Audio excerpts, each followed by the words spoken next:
22 जुलाई के Gurukul prep daily podcast में आपका स्वागत है। अपडेट। एक महत्वपूर्ण दिन। राष्ट्रीय आम दिवस भारत 22 जुलाई। हर साल 23 जुलाई को भारत और दुनिया के कई अन्य हिस्सों में राष्ट्रीय आम दिवस के रूप में मनाया जाता है। यह दिन पौष्टिक उष्णकटिबंधीय फल के बढ़िया स्वाद और स्वास्थ्य लाभों का जश्न मनाता है। राष्ट्रीय आम महोत्सव की शुरुआत 1987 में हुई थी, जब भारतीय राष्ट्रीय बागवानी बोर्ड ने इस पोषित फल को मनाने का फैसला किया था। भारत में आम का इतिहास लगभग 5000 साल पहले का है, जब इसकी खेती पहली बार की गई थी। किंवदंती है कि भगवान बुद्ध को भी आम के बगीचे की छाया में आराम करने का सौभाग्य प्राप्त था। फल का नाम मैंगो मलायन शब्द मन्ना से लिया गया है, जिसे पुर्तगालियों ने 1490 के दशक में केरल में अपने मसाला व्यापार के दौरान मंगाह में बदल दिया था। अपडेट। 2 महत्वपूर्ण दिन। राष्ट्रीय ध्वज दिवस भारत 22 जुलाई। भारतीय राष्ट्रीय ध्वज भारत की समृद्ध सांस्कृतिक विरासत, स्वतंत्रता के लिए इसके कठिन संघर्ष और एकजुट और समृद्ध राष्ट्र के लिए अपने लोगों की आकांक्षाओं का प्रतीक है। पिंगली वेंकैया द्वारा भारत के ध्वज के रूप में डिजाइन किए गए तिरंगे को अपनाने का जश्न मनाने के लिए प्रतिवर्ष 22 जुलाई को राष्ट्रीय ध्वज दिवस मनाया जाता है। भारतीय राष्ट्रीय ध्वज में एक अद्वितीय तिरंगा डिजाइन है, जिसमें 3 क्षैतिज पट्टियां हैं, शीर्ष पर केसरिया, बीच में सफेद और नीचे हरा। केसरिया साहस और बलिदान का प्रतिनिधित्व करता है, सफेद शांति और सच्चाई का प्रतीक है, जबकि हरा रंग उर्वरता, विकास और शुभता का प्रतीक है। अपडेट। 3 महत्वपूर्ण दिन। विश्व मस्तिष्क दिवस 22 जुलाई। विश्व मस्तिष्क दिवस हर साल 22 जुलाई को विश्व स्तर पर मनाया जाता है। World federation of neurology WFN की स्थापना 22 जुलाई 1957 को हुई थी। जन जागरूकता और वकालत समिति ने एक सुझाव दिया, जिसके कारण 22 जुलाई को विश्व मस्तिष्क दिवस का निर्माण हुआ। यह सुझाव 22 सितंबर 2013 को world Congress of neurology WCN council of participants की बैठक के दौरान प्रस्तुत किया गया था और प्रतिभागियों ने दिल से इसका स्वागत किया था। न्यासी बोर्ड ने फरवरी 2014 में अपनी बैठक में इस विचार को अपनी सहमति दी, जिससे यह एक वार्षिक उत्सव बन गया जो हर साल उसी दिन आयोजित होता है। विश्व मस्तिष्क दिवस 2024 मस्तिष्क स्वास्थ्य और रोकथाम के महत्वपूर्ण विषय पर केंद्रित है। अपडेट। 4 समझौता। राजस्थान ने कोचिन हब कोटा में ग्रीनफील्ड हवाई अड्डे के लिए त्रिपक्षीय समझौता ज्ञापन पर हस्ताक्षर किए। राजस्थान के मुख्यमंत्री भजन लाल शर्मा ने भारतीय विमानपत्तन प्राधिकरण AI, नगर विकास विभाग और नागरिक उड्डयन विभाग के बीच त्रिपक्षीय समझौता ज्ञापन MOU पर हस्ताक्षर करने के लिए मुख्यमंत्री कार्यालय CMO में एक बैठक की अध्यक्षता की। यह समझौता ज्ञापन 440,086 हेक्टेयर भूमि पर कोटा ग्रीनफील्ड हवाई अड्डे के विकास के लिए है। मुख्यमंत्री ने कहा कि कोटा ग्रीनफील्ड एयरपोर्ट के निर्माण के लिए राज्य सरकार निःशुल्क भूमि उपलब्ध कराएगी। AI हवाई अड्डे के संपूर्ण निर्माण, विकास और संचालन के लिए जिम्मेदार होगा। अपडेट। 5 नियुक्ति।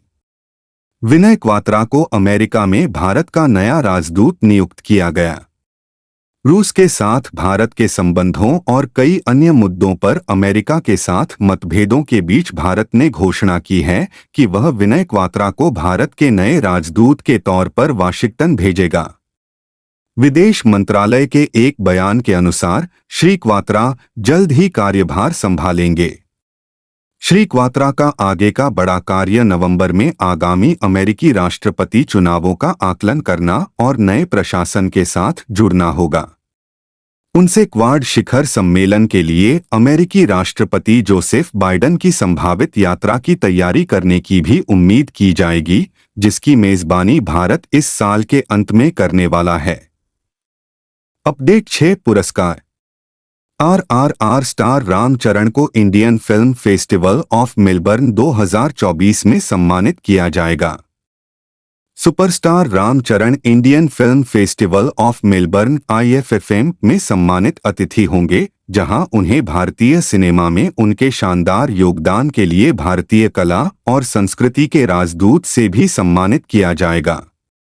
विक्टोरियन राज्य सरकार द्वारा सालाना आयोजित होने वाले महोत्सव फिल्म उद्योग में उनकी यात्रा का जश्न मनाने के लिए अभिनेता की फिल्मों पुनरावलोकन किया जाएगा। यह 15 से 25 अगस्त तक आयोजित होगा। IFFM के महोत्सव निदेशक मीतू भौमिक लांगे ने कहा कि महोत्सव के 15वें संस्करण में रामचरण की उपस्थिति ने प्रतिष्ठा को बढ़ा दिया है। रामचरण की अगली फिल्में कियारा आडवाणी के साथ गेम चेंजर और जाह्नवी कपूर के साथ RC16 हैं। अपडेट 7 अर्थव्यवस्था। CBDT ने भारती एयरटेल को टैक्सनेट 2.0 परियोजना आवंटित की। केंद्रीय प्रत्यक्ष कर बोर्ड CBDT ने सरकार द्वारा अनुमोदन के बाद आयकर विभाग ITD को नेटवर्क कनेक्टिविटी, सुविधा प्रबंधन सेवाएं और वीडियो कॉन्फ्रेंसिंग सेवाएं प्रदान करने के लिए भारती एयरटेल लिमिटेड को टैक्सनेट 2.0 परियोजना आवंटित की है। यह वर्तमान टैक्सनेट 1.0 परियोजना की तुलना में एक उल्लेखनीय प्रगति का प्रतीक है। यह विभाग के डिजिटल बुनियादी ढांचे को बढ़ाने में एक लंबा रास्ता तय करेगा। टैक्सनेट 2.0 का उद्देश्य आयकर विभाग के नेटवर्क सिस्टम को नया रूप देना, सभी हितधारकों के लिए बढ़ी हुई सुरक्षा, बेहतर विश्वसनीयता और एक सहज उपयोगकर्ता अनुभव प्रदान करना है। अपडेट 8 अंतर्राष्ट्रीय। आइवरी कोस्ट संयुक्त राष्ट्र जल सम्मेलन में 10वें अफ्रीकी राष्ट्र के रूप में शामिल हुआ। आइवरी कोस्ट संयुक्त राष्ट्र जल सम्मेलन में शामिल हो गया। ऐसा करने वाला 10वां अफ्रीकी राष्ट्र बन गया। वर्ष 2024 में कम से कम 3 और अफ्रीकी राष्ट्र, जिनमें सिएरा लियोन, जाम्बिया और जिम्बाब्वे शामिल हैं, परिग्रह हैं और सम्मेलन में शामिल होने के अंतिम चरण में हैं। आइवरी कोस्ट बढ़ते जल तनाव और अपने पड़ोसियों के साथ साझा जल संसाधनों पर जलवायु परिवर्तन के प्रभावों के जवाब में सीमाओं के पार सहकारी जल प्रबंधन को बढ़ाने के लिए सम्मेलन में शामिल हुआ। सम्मेलन के तहत पार्टियों या राष्ट्रों को ट्रांसबाउंडरी जल के स्थायी प्रबंधन के लिए सहयोग करने की आवश्यकता होती है। अपडेट 9 विविध। UPSC के अध्यक्ष मनोज सोनी ने इस्तीफे की पुष्टि की। संघ लोक सेवा आयोग UPSC के अध्यक्ष डॉ. मनोज सोनी ने 2029 में समाप्त होने वाले अपने कार्यकाल से 5 साल पहले व्यक्तिगत कारणों का हवाला देते हुए शीर्ष पद से इस्तीफा दे दिया है। बड़ौदा के महाराजा सयाजीराव विश्वविद्यालय के पूर्व छात्र 59 वर्षीय सोनी ने पुष्टि की कि उन्होंने UPSC के अध्यक्ष पद से इस्तीफा दे दिया है। उनका इस्तीफा ऐसे समय में आया है जब आयोग ने सिविल सेवा परीक्षा में फर्जी तरीके से परीक्षा का लाभ उठाने के लिए अपनी पहचान फर्जी तरीके से बताकर प्रशिक्षु IAS अधिकारी पूजा खेड़कर के खिलाफ आपराधिक मामला दर्ज किया है। सोनी ने 28 जून 2017 को आयोग के सदस्य के रूप में पदभार संभाला और 16 मई 2023 को अध्यक्ष के रूप में शपथ ली। अपडेट 10 राज्य। तेलंगाना के मुख्यमंत्री द्वारा राजीव गांधी सिविल्स अभ्यहस्तम का शुभारंभ किया गया।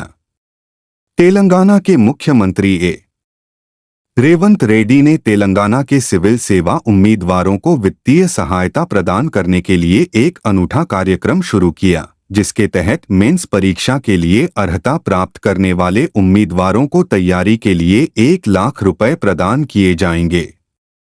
राजीव गांधी सिविल्स अभ्यहस्तम नाम की यह योजना तेलंगाना क्षेत्र के लगभग 400 उम्मीदवारों के लिए मददगार होगी जो हर साल मेंस के लिए अर्हता प्राप्त करते हैं। Singareni collieries company limited SCCL अपने निर्माण कार्यक्रम के एक हिस्से के रूप में सहायता प्रदान करेगी।